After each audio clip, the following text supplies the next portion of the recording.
যা রাসূল আকরাম সাল্লাল্লাহু আলাইহি ওয়াসাল্লাম বলেছেন। আবু দাউদ শরীফের বর্ণনা, হযরত আবু উমামা রাদিয়াল্লাহু তাআলা আনহু এর সূত্রে বর্ণিত।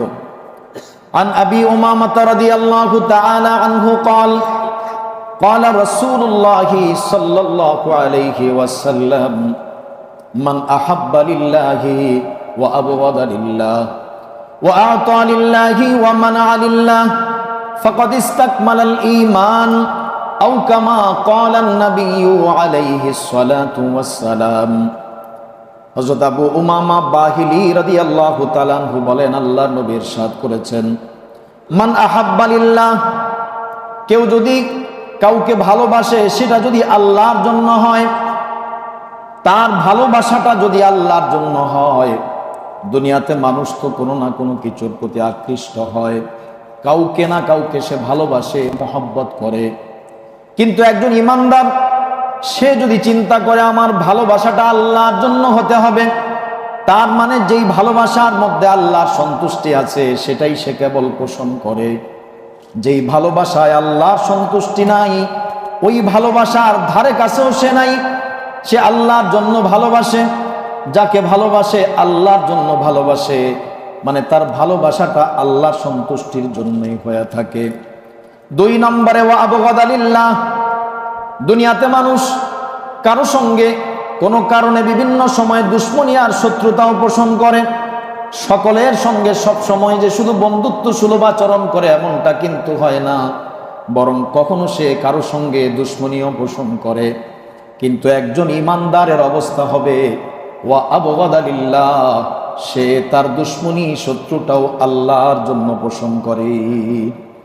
সে কাউকে দুশ্মন মনে করলে সেখানেও সে চিন্তা করে আমার তার সঙ্গে দুশ্মনী পোষণ করাটা, তাকে শত্রু মনে করাটা, তার সঙ্গে শত্রুতা করাটা, এখানে আল্লাহ তাআলার কোনো বিধান আছে কিনা, আল্লাহ পাক এটার উপর রাজি এবং খুশি কিনা, আল্লাহর রাসূল সাল্লাল্লাহু আলাইহি ওয়াসাল্লাম এই শত্রুতার সাথে একমত পোষণ করেছেন কিনা, সে এটা বিবেচনা করেই সে কারো সঙ্গে শত্রুতা করলে সেটা করে থাকে। 3 নম্বরে নবী বললেন ওয়া আতা লিল্লাহ, দুনিয়াতে মানুষ সব কিছুই যে একা ভোগ করে তা নয়। মানুষ দুনিয়ার জীবনে অন্য কাউকেও সে কিছু প্রদান করে, দান করে দিয়ে থাকে। একজন ইমানদার, তার ইমানের দাবি হলো ইমানদার যখন কাউকে কোনো কিছু দেয় সে এটা চিন্তা করে আমার এই দেয়ার মধ্যে আল্লাহর সন্তুষ্টি আছে কিনা, আল্লাহর রাসূলের আনুগত্য আছে কিনা, সন্তুষ্টি আছে কিনা। 4 নম্বরে ওয়া মানা লিল্লাহ, সে যদি কাউকে কোনো কিছু না দেয়, অনেক সময় মানুষ চাইলেও কাউকে দিতে চায় না, বারণ করে। ইমানদার যেভাবে সেভাবে এভাবে বারণ করে না। একজন ইমানদার কাউকে কোনো কিছু না দিতে চাইলে সেটা চিন্তা করে আসলেই কি এই না দেয়ার মধ্যে আল্লাহ এবং তার রাসূলের সন্তুষ্টি আছে কিনা। যদি তারই না দেয়ার মধ্যে আল্লাহ এবং তার রাসূলের সন্তুষ্টি থাকে তাহলেই কেবল সে তাকে দেয়া থেকে বিরত থাকে। এই 4 বৈশিষ্ট্য যদি তার অর্জন হয়ে যায়, আল্লাহর জন্য কাউকে ভালোবাসা, আল্লাহর জন্য কাউকে শত্রু মনে করা, কারো সঙ্গে শত্রুতা পোষণ করা, আল্লাহর জন্য কাউকে দিলে সেটা আল্লাহর জন্যই দেয়া, 4 নম্বরে না দিলে সেটাও আল্লাহর জন্যই না দেয়া। এই 4টি গুণ যদি কারো ভিতরে চলে আসে, আল্লাহ নবী বলেন ফাকাদ ইস্তাকমালাল ঈমান, তাহলে তার ঈমানটা পূর্ণতা লাভ করেছে। ঈমান পূর্ণ হয়ে যায়। ঈমানের জিন্দেগির পূর্ণতা এখানেই। একজন মানুষ যখন পূর্ণ মাত্রার মুমিন হয়, সে সব ক্ষেত্রে এই 4টা জিনিসের বাইরে তার জিন্দেগি নাই। ভালোবাসা, দুশ্মনী পোষণ করা, দেয়া বা না দেয়া, এই 4 জিনিসের মধ্যেই তার জীবনটা সীমাবদ্ধ। এই 4 জিনিস সে আল্লাহর ইচ্ছার অনুকূলে করে দেয়, আল্লাহর ইচ্ছা মতো সে করে, নিজের ইচ্ছে মতো এই কাজগুলো করে না। দিলে আল্লাহর জন্য, না দিলেও আল্লাহর জন্য, কাউকে ভালোবাসলে আল্লাহর জন্য, কারো সঙ্গে শত্রুতা করলে সেটাও আল্লাহর জন্য। যদি এই বৈশিষ্ট্য এসে যায় তাহলে সে ঈমানের পূর্ণতার স্তরে পৌঁছে যায়, তার ঈমানটা পূর্ণতা লাভ করে। এই মুমিনের জিন্দেগিটা পরিপূর্ণ ঈমানি জিন্দেগি হিসাবে আল্লাহর কাছে গণ্য হয়ে যায়। সাহাবায়ে কেরামের মধ্যে এই বৈশিষ্ট্য ছিল, যাদের বৈশিষ্ট্য আল্লাহ পাক কোরআনে হাকিমে উল্লেখ করেছেন। মুহাম্মাদুর রাসূলুল্লাহ ওয়াল্লাযীনা মাআহু আশিদ্দাউ আলাল কুফফার রুহামাউ বাইনাহুম। আল্লাহ পাক সাহাবায়ে কেরাম নবীর সঙ্গী যারা ছিলেন তাদের বৈশিষ্ট্য তুলে ধরলেন। আশিদ্দাউ আলাল কুফফার, কাফেরদের বেলায় তারা কঠোর, কাফেরদের বিরুদ্ধে কোনো ছাড় বাহ্যিকভাবে ইসলামী হুকুমের বাইরে কোনো ছাড় তারা দিতে রাজি না। হ্যাঁ, কিন্তু যখন আপোষের বিষয় হয়, মুসলমানদের পরস্পরের বিষয় হয়, তখন রুহামাউ বাইনাকুম, পরস্পর ছাড় আর আপোষে লেনদেনের ক্ষেত্রে বড় দয়া মায়ার আচরণ তারা করে। একজনের সম্পদ আরেকজনকে অকাতরে দিয়ে দিচ্ছে। নবীজি হিজরতের পরে যখন আনসারি সাহাবায়ে কেরামকে তাদের ভাই বানায় দিলেন, তো একজনের ঘর ভাগ করে আরেকজনকে দিয়ে দিচ্ছেন, সম্পদ ভাগ করে দিয়ে দিচ্ছেন, এমন নজির আর পৃথিবীতে কেউ দেখাতে পারবে না। মুহাম্মদুর রাসূলুল্লাহ সাল্লাল্লাহু আলাইহি ওয়াসাল্লাম তার সাথী সঙ্গী সাহাবায়ে কেরামকে যে আদর্শের উপর তিনি তুলেছিলেন, তাদের মাঝে এই বৈশিষ্ট্য ছিল আশিদ্দাউ আলাল কুফফার কিন্তু রুহামাউ বাইনাহুম, আপোষে বড় দরদওয়ালা, মহব্বতওয়ালা। কিন্তু আজ আমরা সম্পূর্ণ এর বিপরীত অবস্থান করছি। আমরা আপোষে বড় শক্ত, অমুসলিমদের সাথে আমাদের সখ্যতা ভালো, কিন্তু মুসলমানদের পরস্পরে আমাদের বন্ধুত্ব নাই। আমরা যেন একজন আরেকজনের জানে দুশ্মন হয়ে পড়েছি। আল্লামা ইকবাল মরহুম বড় আফসোস করে বলেছেন, তুম হো আপস মে গদবনাক ও আপস মে রহিম, তুম হো আপস মে গদবনাক ও আপস মে রহিম, তুম খতা কারো খতা বি ও খতা পোষো করিম। আমাদের অবস্থা তো তাই, আমরা আপোষ দ্বন্দ্বেই লিপ্ত। অমুসলিমদের বিরুদ্ধে ভূমিকা নেব কখন, সুযোগই তো নাই। আমি তো আবার পরিবারই সামলাতে পারি না, সমাজ নিয়ে চিন্তা করব কখন। আমি তো পারিবারিক ভাবেই একজন আরেকজনের সঙ্গে দ্বন্দ্বে এমন ভাবে জড়িয়ে পড়েছি, ঘরের বাইরের চিন্তা করার তো সুযোগই নাই। ইসলামের গণ্ডির বাইরে চিন্তা করব সেই সুযোগই নাই। আমি তো পরস্পর যুদ্ধে লিপ্ত, আমি তো আমার বিরুদ্ধে লেগে আছি, আমি তো আমার ভাইয়ের বিরুদ্ধে লেগে আছি, সে আমার বিরুদ্ধে লেগে আছে, অথচ এটা তো আল্লাহর জন্য হচ্ছে না। একজন মুসলমানের দ্বন্দ্ব আরেকজন মুসলমানের বিরুদ্ধে আল্লাহর জন্য হতে পারে না। সেটা আল্লাহর জন্য হওয়ার কোনো দিক থাকতে পারে না। আল্লাহর জন্য যদি হয় তাহলে সেটা তো হবে অন্য ক্ষেত্রে। সাহাবায়ে কেরামের অন্যতম বৈশিষ্ট্য আল্লাহ পাক উল্লেখ করতেছেন, আশিদ্দাউ আলাল কুফফার রুহামাউ বাইনাহুম, আপোষে বড় হৃদয়বান, পরস্পরে বড় ছাড় দেয়, একজন আরেকজনের জন্য উজাড় করে দেয়, জান দিয়ে দেয়, আরেকজনের কল্যাণে নিজের জান দিয়ে দেয়, আরেকজনের জান না, নিজের জান সে বিলীন করে দেয় আরেকজনের জন্য। কতটা উদার ছিলেন সাহাবায়ে কেরাম, এই ঘটনা কে না জানে। যুদ্ধের ময়দানে অন্তিম শয্যায় জীবন সায়ান্নে মারা যাবে, এই মুহূর্তে যখন পানি নিয়ে আসা হলো, আরেকজনের কাতরানোর শব্দ শুনে ওই মুহূর্তে তিনি তার চাহিদা বিসর্জন দিয়ে বললেন, মনে হয় আমার ভাই আমার চেয়ে বেশি পিপাসিত, তার কাছে নিয়ে যাও। তৃতীয় চতুর্থ জনের কাছে যেয়ে দেখে তিনি দুনিয়াতে আর নাই। তৃতীয় জনের কাছে ফিরে এসে তিনিও নাই, দ্বিতীয় জনের কাছে ফিরে এসে তিনিও নাই, প্রথম জনের কাছে ফিরে এসে তিনিও নাই। এটাই হলো উলাইকা আসহাবু মুহাম্মাদিন, এরাই হলো মুহাম্মদুর রাসূলুল্লাহ সাল্লাল্লাহু আলাইহি ওয়াসাল্লামের সাহাবী। এরাই তো এমন ব্যক্তি গোটা দুনিয়ার মধ্যে এক নজির স্থাপন করেছে এবং এক শান্তিপূর্ণ পরিবেশ তারা কায়েম করেছে। আজও পর্যন্ত এমন শান্তিপূর্ণ পরিবেশ কেউ কায়েম করতে পারে নাই। দাবি করতে পারে কিন্তু বাস্তবতা তার সম্পূর্ণ ব্যতিক্রম, এমনটা কেউ করতে পারে নাই। কারণ এমন সুন্দর আদর্শ কেউ সমাজে গঠন করতে পারে নাই, ইসলাম বাদে আর পারবেও না। কাজে ইসলাম ছাড়া অন্য কোনো উপায়ে এমন কোনো শান্তির আশা কেউ করতে পারে না।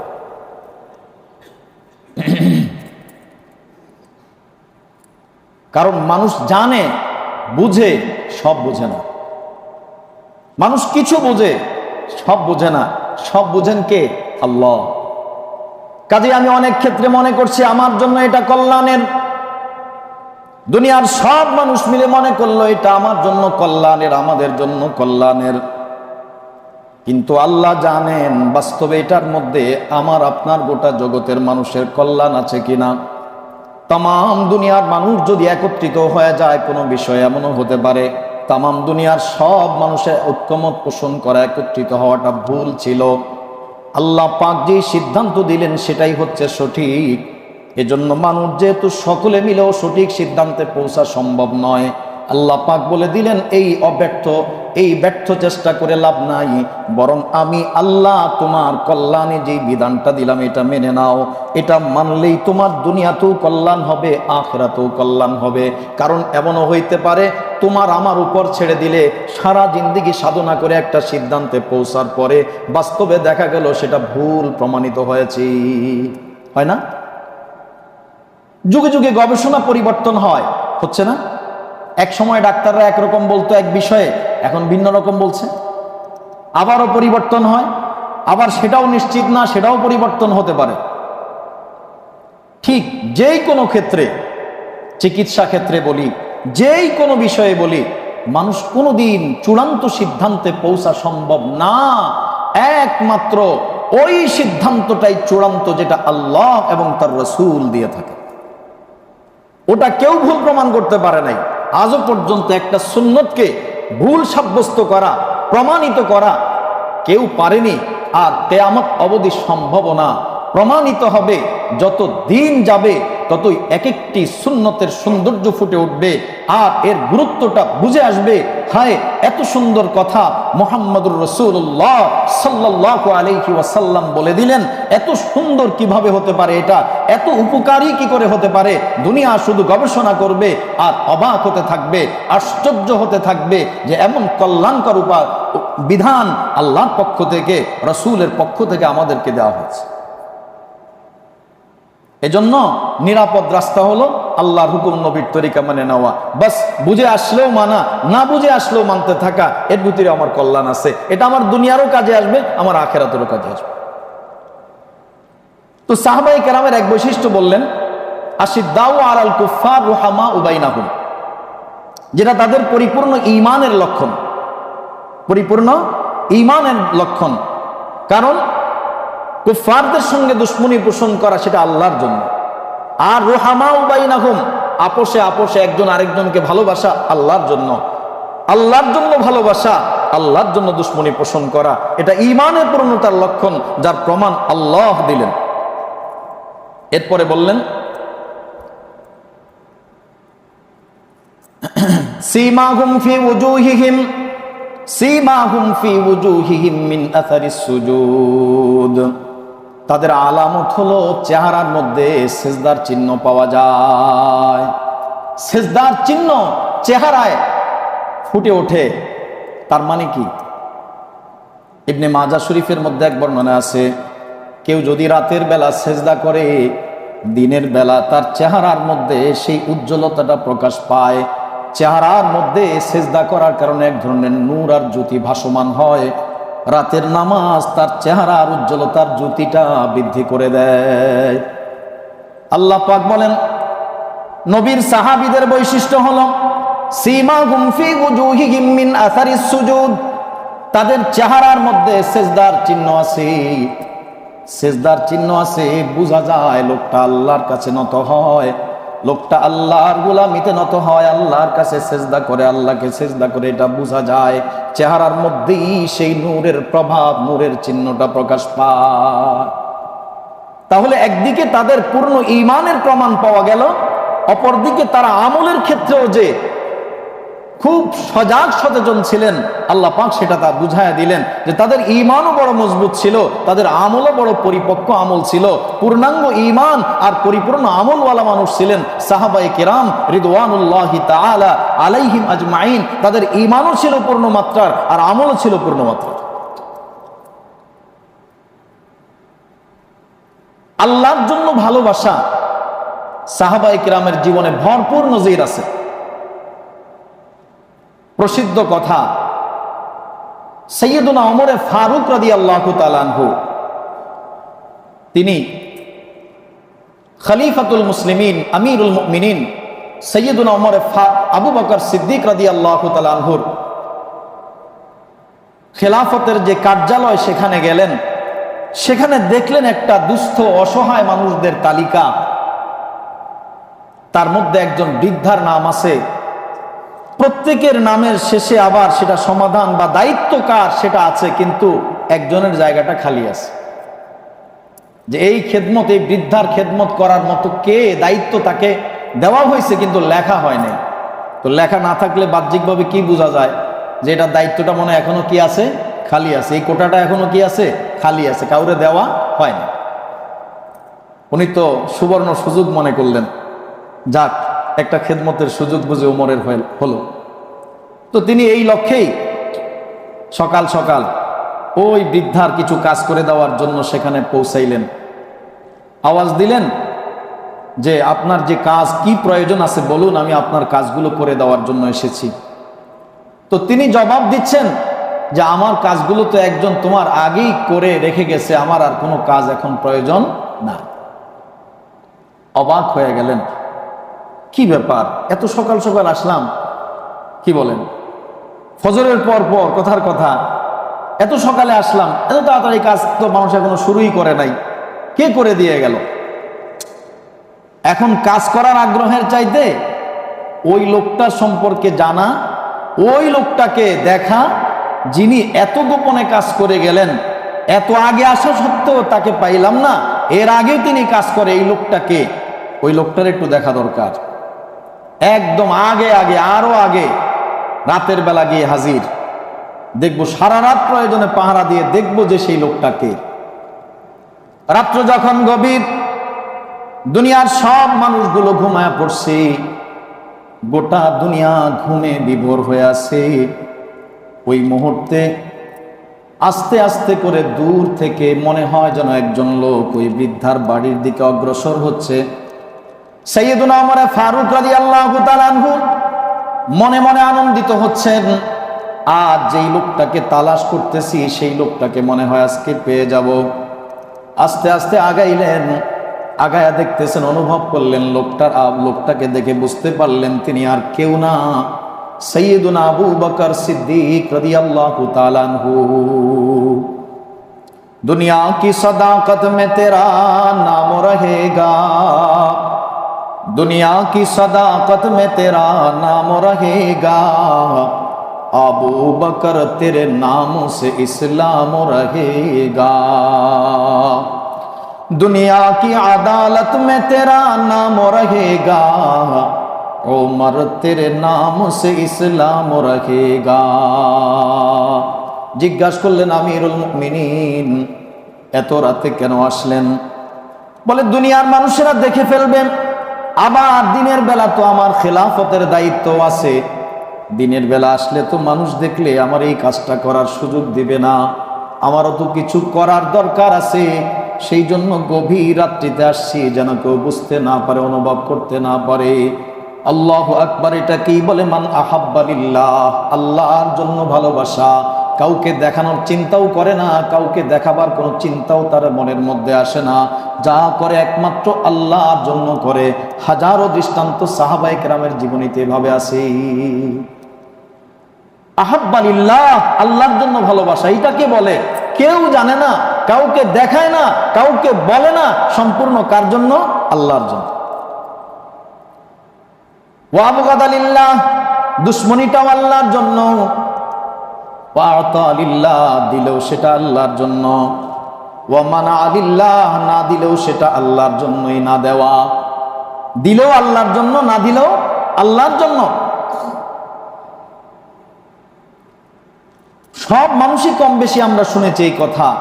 সৈয়দুনা আবু বকর সিদ্দিক রাদিয়াল্লাহু তাআলা আনহু এর আহলিয়ায়ে মুহতারামা, ওনার স্ত্রী, ওনার যে উপার্জন ছিল খেলাফতের খলিফা হওয়ার পর, ওখান থেকে কিছু কিছু টাকা জমিয়ে কিছু মিষ্টান্নের আয়োজন করেছিলেন, একটু ভালো খাবারের আয়োজন করেছিলেন।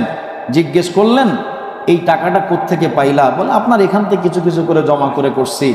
বাস পরবর্তী থেকে এই পরিমাণ ওনার ওজিফা থেকে কমায় দিলেন। বোঝা গেল এতটুকু ছাড়াও তো আমার দিন চলে। মানা আলিল্লাহ, আল্লাহর জন্য বারণ করলেন, না এটা নেওয়া যাবে না, কারণ এটা ছাড়াও আমার জিন্দেগি চলতে পারে, এটা ছাড়াও বোঝা যায় আমার পরিবার চলতে পারে। তাহলে এতটুকু পরিমাণ টাকা আমার খেলাফত থেকে, রাষ্ট্রীয় কোষাগার থেকে আমার না নিলেও চলবে, তাই এটা বাদ দিয়ে দিলেন।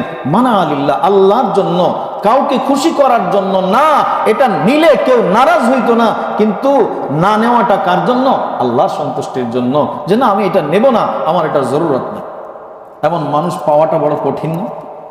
এমন মানুষ যে আল্লাহর জন্য এইভাবে ছাড় দিয়ে দিবে, নিবে না। হযরত উমর ফারুক রাদিয়াল্লাহু তাআলা আনহুর দারুল খেলাফতে একবার হযরত আলী রাদিয়াল্লাহু তাআলা আনহু আসলেন, কথাবার্তা বলবেন। জিজ্ঞেস করলেন, ব্যক্তিগত প্রয়োজন নাকি রাষ্ট্রীয় প্রয়োজন? বললেন ব্যক্তিগত কিছু বিষয়। রেজিস্টারও বন্ধ, বাতিও বন্ধ করে দিলেন। জিজ্ঞেস করলেন, আমিরুল মুমিনিন, বাড়িতে লোকজন আসলে, মেহমান আসলে তো মানুষ বাতি জ্বালায়, আপনি বন্ধ করে দিলেন, কারণ কি? বলে, এটা তো আমার না, এটা রাষ্ট্রীয় বাতি, আর এইটা তো তোমার আলোচনা, আমার আলোচনা ব্যক্তিগত, এই কারণে এই কাজে ব্যবহার করাটা আমি সঙ্গত মনে করিনি, তাই এটা নিষেধ করলাম, এটা বন্ধ করে দিলাম। এটাকেই বলে আতালিল্লাহ ওয়া মানা আলিল্লাহ, দেব আল্লাহর জন্য, দেব না, বারণ করব সেটাও আল্লাহর জন্য। এই যে দিলেন না, আল্লাহর সন্তুষ্টির জন্যই তিনি বারণ করলেন। এই পর্যায়ে যখন মানুষ চলে যায়, তখনই তার ঈমানটা পূর্ণতা লাভ করে।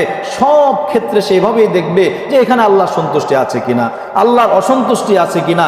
যা করতে যাবে সব জায়গায় তার বিবেককে জিজ্ঞাসা করবে। নিজে জানলে তো ভালো কথা, না জানলে জাননেওয়ালা ব্যক্তির কাছে দিন সংক্রান্ত বিষয়ে জেনে নিবে, আলেমের কাছ থেকে জেনে নিবে যে আমার এই কাজটা সুন্নত তরিকা কি, আমার এই কাজটাতে ইসলামের বিধান কি, আল্লাহর হুকুম কি, বাস সেটা জেনে নিবে। সব ক্ষেত্রে আল্লাহর সন্তুষ্টির বিষয়টা মাথায় রেখে ইসলামের তরিকা পদ্ধতিটা কোনটা সেটা জেনে সে আমল করতে থাকবে। এই পর্যায়ে পৌঁছে গেলেই তার ঈমানটা পূর্ণতা লাভ করে। মানুষ যখন ঈমানের পূর্ণতায় লাভ করে, সব আল্লাহর জন্য হয়। যেমন ইব্রাহিম আলাইহিস সালামকে আল্লাহ বললেন, ওয়াইদ ক্বালা লাহু রাব্বুহু আসলিম, ইব্রাহিম আলাইহিস সালামকে আল্লাহ বললেন, আপনি আল্লাহর জন্য আপনাকে সমর্পণ করে দেন, সম্পূর্ণরূপে আল্লাহর কাছে আপনাকে সমর্পণ করে দেন। তিনি বললেন, ক্বালা আসলামতু লিল্লাহি রাব্বিল আলামিন, হ্যাঁ আমি আল্লাহর জন্য আমাকে সম্পূর্ণরূপে সুপর্দ করে দিলাম।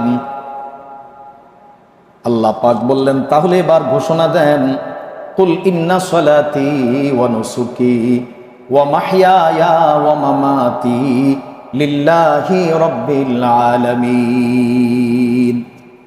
তাহলে আপনি বলে দেন, ইন্না সলাতি ওয়া নুসুকি, আমার নামাজ, আমার কোরবানি, আমার হজ, মানে আমার যাবতীয় ইবাদত, আমি যা কিছু করি, যত ইবাদত করি, সব তালিকা তো অনেক লম্বা, কয়টার নাম বলবে?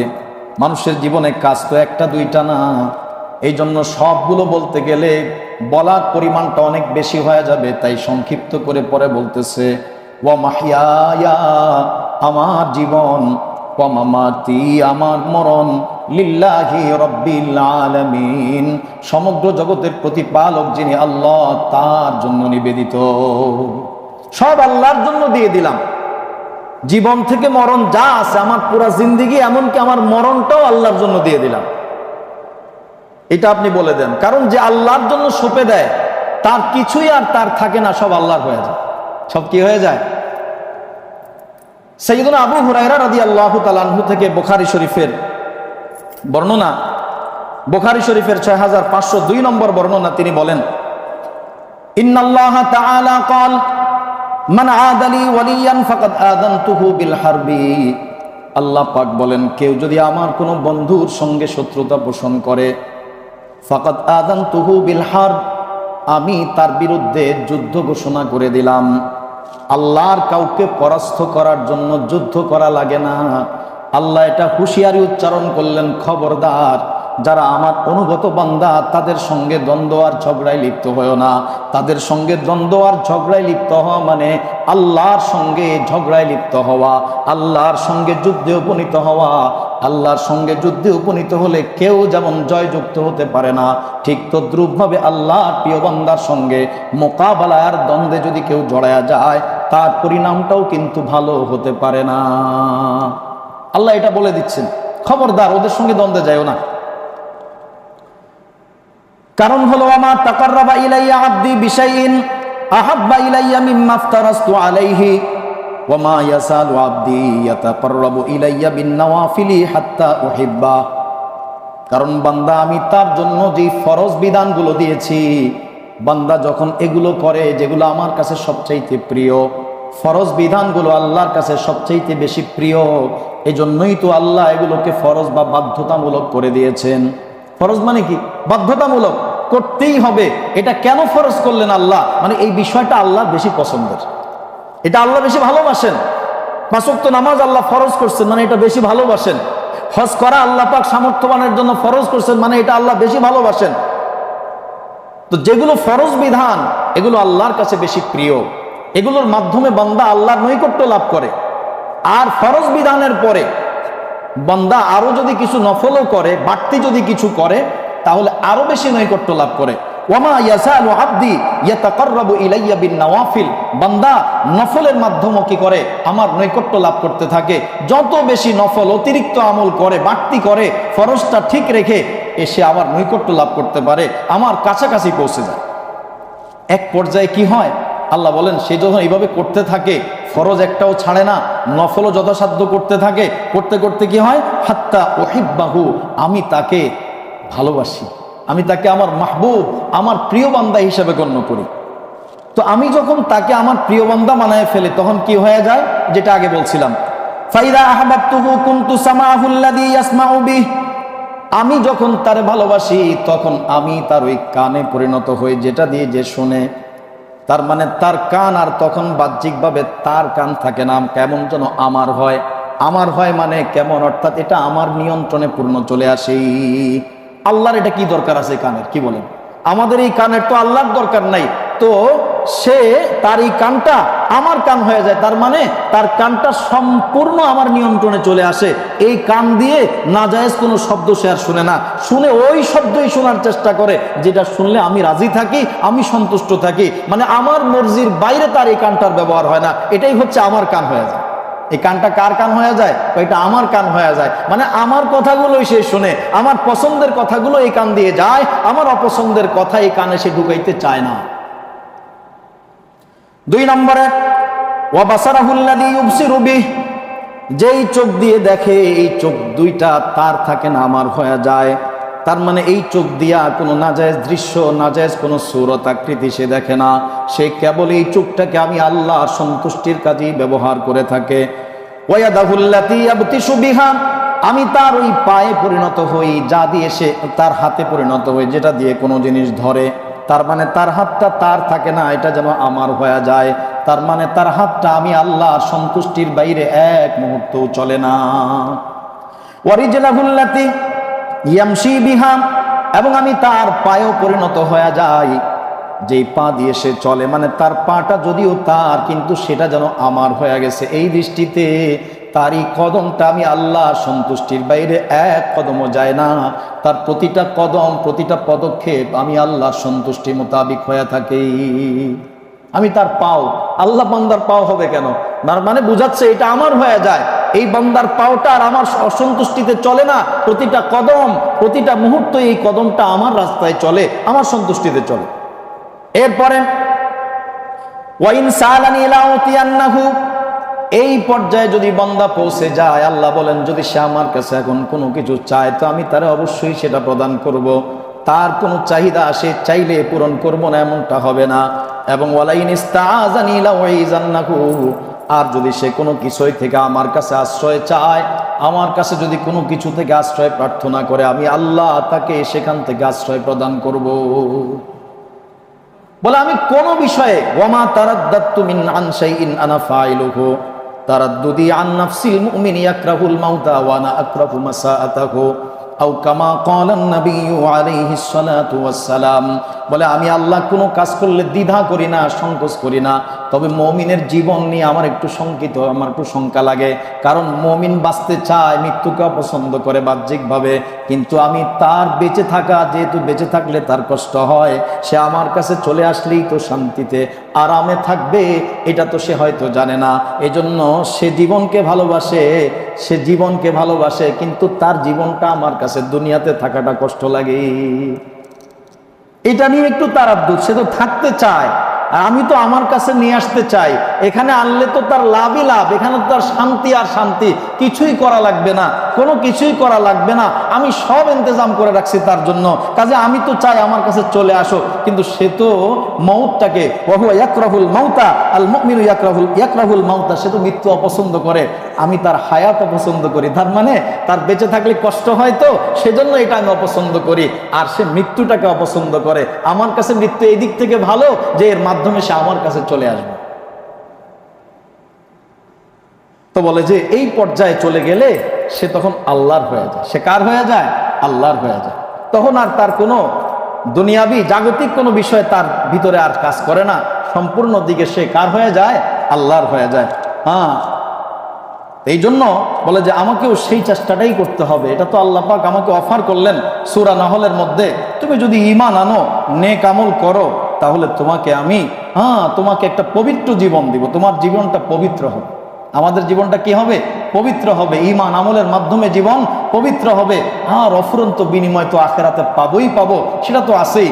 দুনিয়ার জীবনও পবিত্র, আখেরাতেরটা তো পবিত্র হবেই, আর বিনিময় পাবো অফুরন্ত, যা পাওয়ার কথা না, এই কাজ করে যা পাওয়া যায় না, তার চেয়ে অনেক অনেক অনেক গুণ বেশি দিবেন। কত দিবেন সেটার কোনো সীমা সংখ্যা আল্লাহ বলেন নাই। আরে আদনা জান্নাতিকে যদি 10 জান্নাত পরিমাণ, 10 দুনিয়া পরিমাণ দেয়া হয়, তাহলে সর্বোচ্চ পর্যায়ের জান্নাতিকে কি পরিমাণ দিবেন? নিম্ন জান্নাতিকে যদি 10 দুনিয়া পরিমাণ দেওয়া হয়, তাহলে এর চেয়ে উপরের ক্লাসের যিনি, তাকে কি পরিমাণ দিবেন? তার উপরের যিনি, তাকে কি পরিমাণ দিবেন? সর্বোচ্চ পর্যায়ের যিনি, তাকে কি পরিমাণ দিবেন? আল্লাহ তিনিই ভালো জানেন। আল্লাহু আকবার, তিনিই ভালো জানেন কি পরিমাণ দিবেন আমাদের জন্য। এজন্য এই চেষ্টা আমাকে করতে হবে যে আমার এই জিন্দিগি তো চলেই যাবে, তো আমি আমার জিন্দিগিকে আল্লাহর হুকুম নবীর তরিকা মোতাবেক সাজানোর চেষ্টা করি। যা করব আল্লাহর জন্য করব, যা ছাড়বো আল্লাহর জন্য ছাড়বো। এক কথায় আমার করা, আমার না করা, আমার বলা, আমার না বলা, সব কিছু আল্লাহর জন্য যেন হয়, এই চেষ্টা আমরা করব। আল্লাহ পাক আমাদের সকলকে তৌফিক দান করেন, আমিন।